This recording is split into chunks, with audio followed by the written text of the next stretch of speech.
اس تقریب میں آپ نے قرآن کی تلاوت بھی سنی،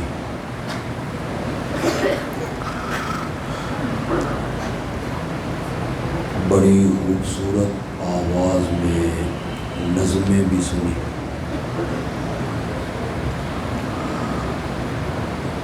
نعت رسول مقبول بھی سنی،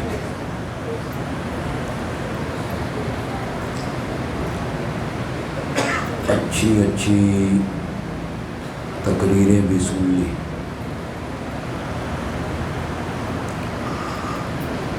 وقت کافی گزر چکا ہے،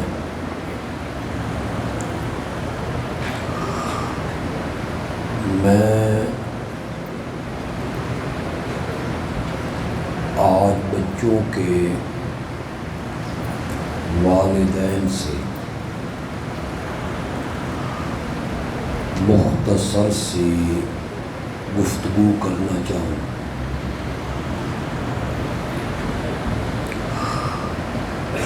یہ جو ہمارے ہاں مشہور ہو گیا کہ والدین کے بہت حقوق ہیں،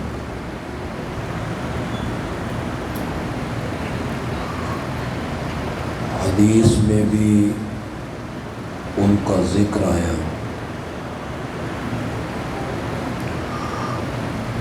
ماں کی خدمت کرنے پر جنت کی بشارت ملی،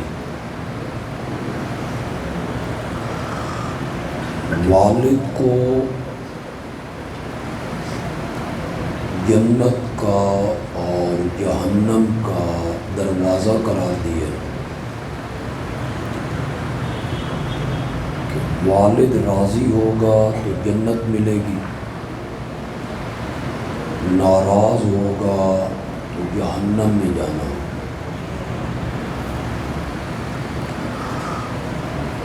یہ ساری باتیں اپنی حد تک ہونی چاہیے،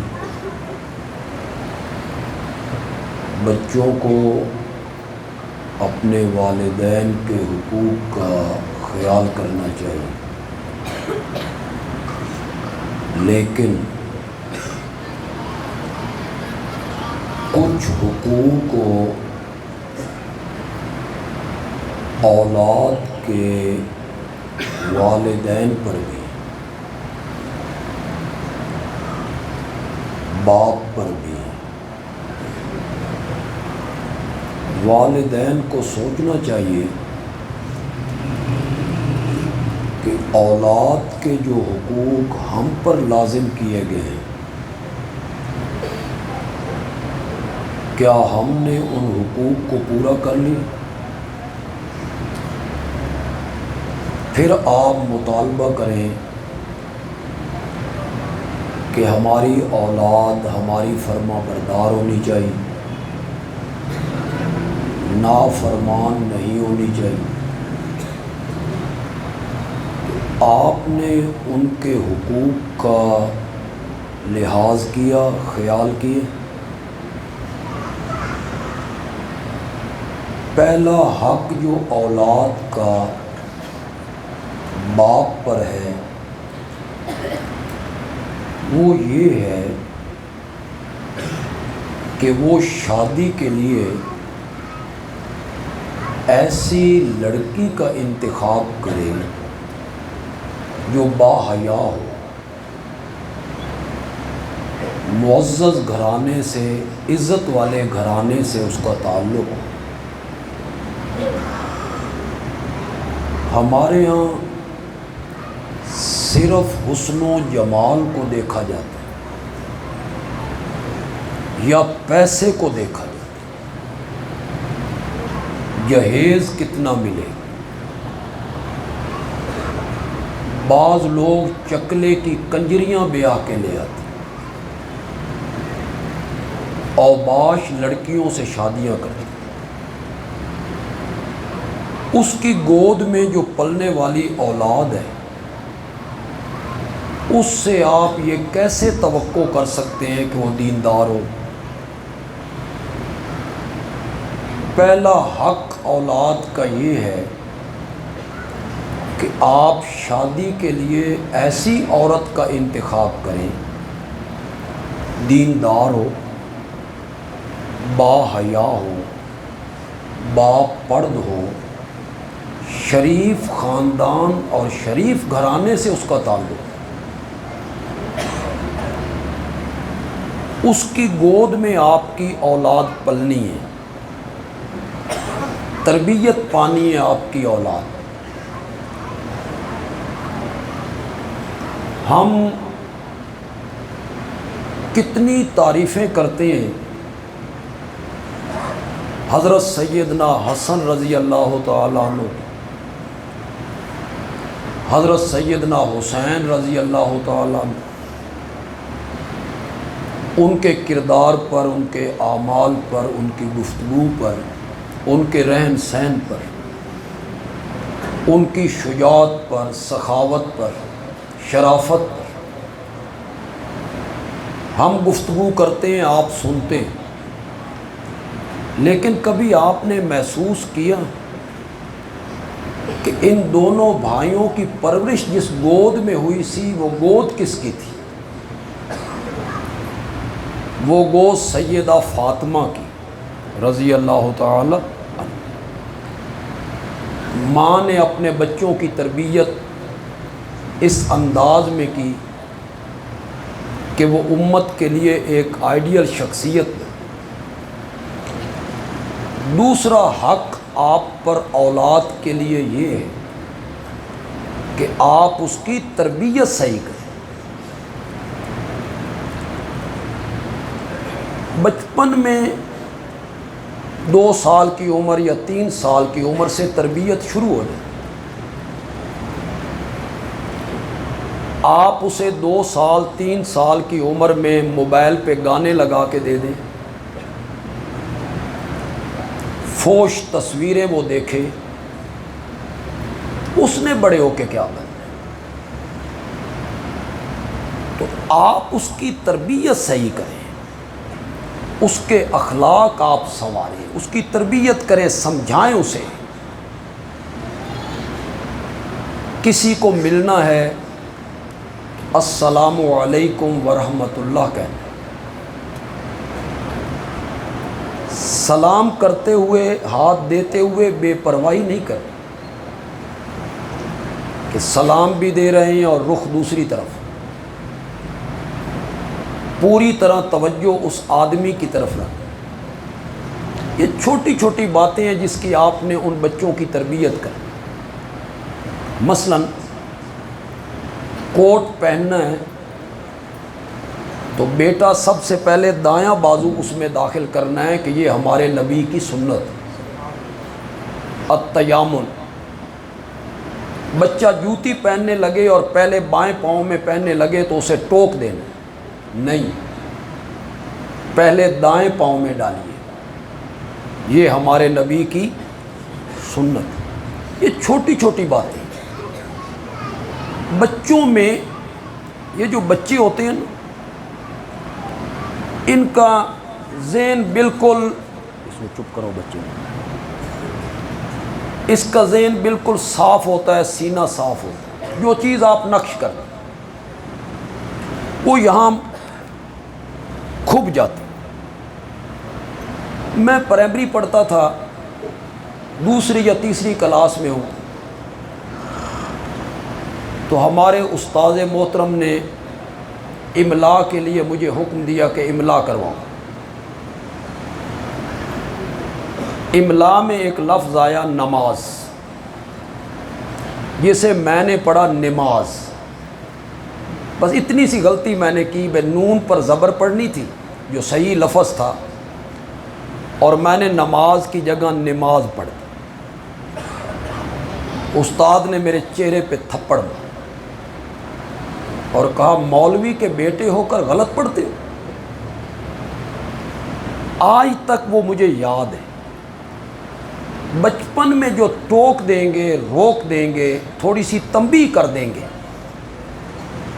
بچے کے ذہن میں وہ بات بیٹھ جائے گی۔ اپنے بچوں کی تربیت کریں۔ مثلا چھوٹے بچے کو پیسے دیں، 10 روپے دیں، یہ فقیر کو دے کر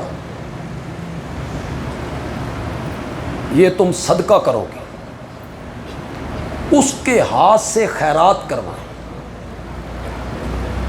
اس کی یہ خیرات کی عادت مرتے ٹائم تک قائم رہے گی۔ تو بچپن میں آپ نے اس کی تربیت کر دی کہ غریبوں پر، دوسرے لوگوں پر جو آپ سے کم ہیں، ان پر خرچ کرو۔ تو یہ چھوٹی چھوٹی باتیں، ان کی طرف آپ اگر توجہ کریں تو آنے والی نسل جو ہے وہ ایک بہترین نسل بن سکتی ہے۔ ورنہ یہاں جو ہمارے سیاسی لوگوں نے لوگوں کی، جوانوں کی تربیت کر دی ہے، بگاڑ کے رکھ دی ہے۔ خدا کی قسم، سوشل میڈیا پہ ان لوگوں کے کمنٹ پڑھ کے دل کرتا ہے کہ زمین پھٹ جائے، ہم اس میں چلے جائیں۔ یہ کیسے لوگ ہیں جو کسی کی بہن کو نہیں چھوڑتے، کسی کی ماں کی عزت نہیں کرتے، کسی کی بہن کی عزت نہیں کرتے، ان کی عزتیں اچھالتے ہیں۔ بچوں کی تربیت کیجیے، اپنے بچوں کی، کہ مائیں، بہنیں اور بیٹیاں یہ سانجھی ہوتی ہیں۔ ہر ایک لڑکی کو اس نگاہ سے دیکھو جس نگاہ سے اپنی بہن کو دیکھتے ہیں۔ جس طرح تمہیں اپنی ماں کی عزت عزیز ہے، ہر ایک کی ماں کا اسی طرح احترام کرو۔ جس طرح تم اپنی بہن کی عزت کو اپنی جان کی عزت سے زیادہ عزیز سمجھتے ہو، تو دوسروں کی بہنوں کی عزتیں کرنا بھی سیکھو۔ تو یہ تربیت ہے۔ ہماری نوجوان نسل کی تربیت غلط ہو گئی ہے، بیڑا غرق کر کے رکھ دیا ان سیاسی لوگوں نے، کچھ مذہبی لوگوں نے بھی۔ مذہبی لوگ بھی کمنٹ کرتے ہیں تو گالیاں بکتے ہیں، دوسروں کے علماء کی کردار کشی کرتے ہیں۔ مخالف علماء پر تنقید کیجئے، دلائل سے کیجئے، ادب و احترام کو ملحوظ رکھ کر تنقید کریں آپ، لیکن کسی کو کمینہ، کسی کو بغیرت، کسی کو کتا، کسی کو سور، کسی کو ماں کی گالی، بہن کی گالی، یہ مسلمان ہے؟ یہ ہمارا نوجوان ہے جس کی زبان درست نہیں، جس کا کردار درست نہیں؟ تو میں والدین سے یہ گزارش کروں گا، سوشل میڈیا کے ذریعے میری یہ گفتگو لاکھوں بندوں تک پہنچے گی، وہ بھی میری اس گفتگو کو سنیں گے۔ گھر کے اندر ماں سے بڑھ کر معلم کوئی نہیں، باپ تو سارا دن باہر ہوتا ہے، ماں نے تربیت کرنی ہے اپنی اولاد کی، اسے سمجھانا ہے، غلط بات پہ ٹوک دیجئے اس کو۔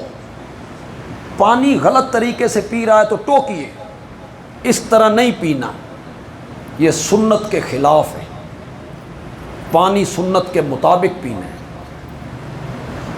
اپنے سے کم تر لوگ جو ہیں آپ کے گھر میں یا آپ کی دکان پہ کوئی ملازم ہے، اپنے بچوں کو کہیے کہ ادب سے بات کرنی ہے اس سے، میں جس طریقے سے سیلز مین سے بات کرتا ہوں تم نے اس طریقے سے نہیں کرنی، تم نے ادب احترام سے بات کرنی۔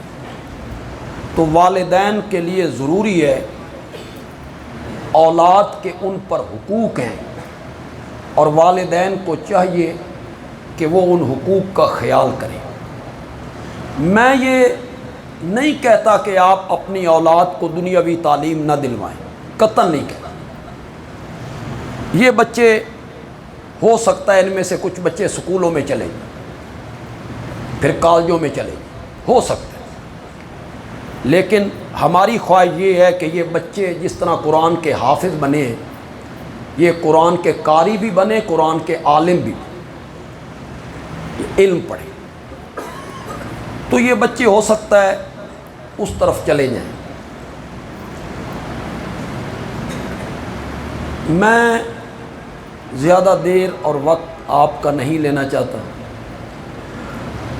تھوڑی بات ہو، پر اثر ہو، تو وہ لمبی چوڑی تقریروں سے بہتر ہوتی ہے۔ یہ جو دنیاوی تعلیم ہے آپ اپنے بچوں کو دلوائیں گے یا دلواتے ہیں، مجھے اس پر کوئی اعتراض نہیں، قطعاً اعتراض ہے، لیکن میری ایک گزارش، دنیاوی تعلیم کے ساتھ ساتھ آپ اپنی اولاد کو دین کی اتنی تعلیم ضرور دلوائیں کہ انہیں جائز ناجائز، حلال اور حرام کے درمیان تمیز پیدا ہو، یہ کام جائز ہیں اور یہ کام ناجائز ہیں، یہ چیزیں حلال ہیں اور یہ چیزیں حرام ہیں۔ انہیں کم از کم نماز آنی چاہیے، انہیں دعائے قنوت آنی چاہیے۔ اللہ آپ کی زندگیاں لمبی کرے، آپ اگلے جہان میں پہنچیں اور آپ کا جنازہ سامنے پڑا ہوا ہو تو آپ کے بیٹے کو نماز جنازہ پڑھنے کا طریقہ آتا، اسے دعائیں یاد ہیں۔ کیا تربیت کر رہے ہیں آپ؟ یہاں آکسفورڈ یونیورسٹی میں پڑھے ہوئے لوگوں کے کلمے صحیح نہیں، آکسفورڈ کے فاضل ہیں، وہ کلمہ پڑھتے ہیں اور سٹیج پہ پڑھتے ہیں لا الہ الا اللہ محمد الرسول اللہ، حیف ہے، موت کا مقام ہے، مسلمانوں کے گھروں میں پیدا ہوئے، کلمہ صحیح نہیں آتا، آگے نماز ہے، دعائے قنوت ہے، جنازہ ہے، اسے تو آپ چھوڑ دیں، کلمہ تک صحیح نہیں ہے۔ ایک ہمارے ملک کے بیرسٹر ہیں، ان کا دعویٰ یہ ہے کہ میں اس وقت پورے ملک کا سپریم کورٹ کا سب سے بڑا وکیل ہوں، فیس ان کی 50 لاکھ روپے ہوتی۔ ایک جلسے میں انہیں سورت کوثر پڑھنی پڑی، انہیں سورت کوثر پڑھنا نہیں ہے، بیرسٹر ہے، سورت کوثر نہیں ہے۔ ہمارے ایک وزیر داخلہ تھے، انہوں نے قومی اسمبلی میں سورت اخلاص پڑھی، انہیں 3 مرتبہ سورت اخلاص پڑھنا نہیں، تینوں مرتبہ غلط، اور پھر جب لوگوں نے کہا کہ آپ نے غلط پڑھا ہے تو فرماتے ہیں مجھے لکھ کر اسی طرح دیا گیا، لکھ کر مجھے غلط دیا گیا تھا، تو جس طرح مجھے لکھ کر دیا گیا میں نے اس طرح پڑھا، مجھے کوئی آدمی غلط لکھ کر دے دے تو میں غلط پڑھ لوں گا۔ آپ کو سورت اخلاص پڑھنی نہیں آتی، آپ کو سورت کوثر پڑھنی نہیں آتی، آپ کو پہلا کلمہ پڑھنا نہیں آتا، اپنے آپ کو آپ تعلیم یافتہ کہتے ہیں کہ ہم تعلیم یافتہ لوگ ہیں، آپ سے بڑا جاہل کائنات میں کوئی نہیں جس کو پہلا کلمہ نہیں آتا۔ تو میں عرض یہ کروں گا کہ آپ اپنے بچوں کو اگر دنیاوی تعلیم دلوانا چاہتے ہیں، اس کے ساتھ ساتھ دینی تعلیم اتنی ضرور دلوائیے گا کہ انہیں جائز اور ناجائز، حلال اور حرام کے درمیان تمیز ہو، انہیں پتہ ہو یہ جائز ہے، یہ ناجائز ہے، یہ کام حلال ہے، یہ حرام۔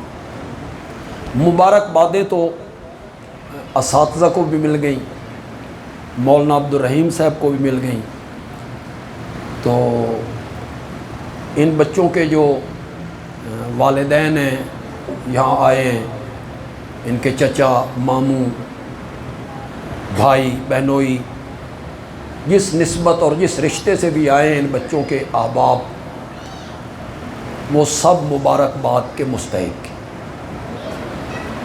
اللہ تعالیٰ نے فضل کیا، کرم کیا، رحمت کی، اور ان کے بچے کو یہ شرف بخشا کہ اللہ کی آخری کتاب اس بچے نے اپنے سینے میں محفوظ کر.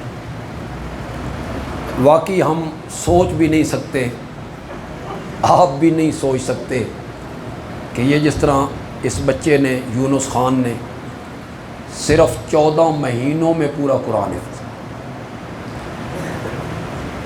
تو یہ واقعی معجزہ ہے، جس طرح مولانا خطاب کر رہے تھے کہ قرآن میرے نبی کا سب سے بڑا معجزہ. میں پچھلے سال بھابڑا گیا ایک جلسے میں، وہاں بنات کا مدرسہ، بچیوں کا مدرسہ، حفظ بھی ہوتے ہیں اور دینی تعلیم. وہاں کی ایک بچی نے صرف 29 دنوں میں قرآن حفظ. میں سن کر حیران ہوں، صرف 29 دنوں میں اس بچی نے قرآن حفظ.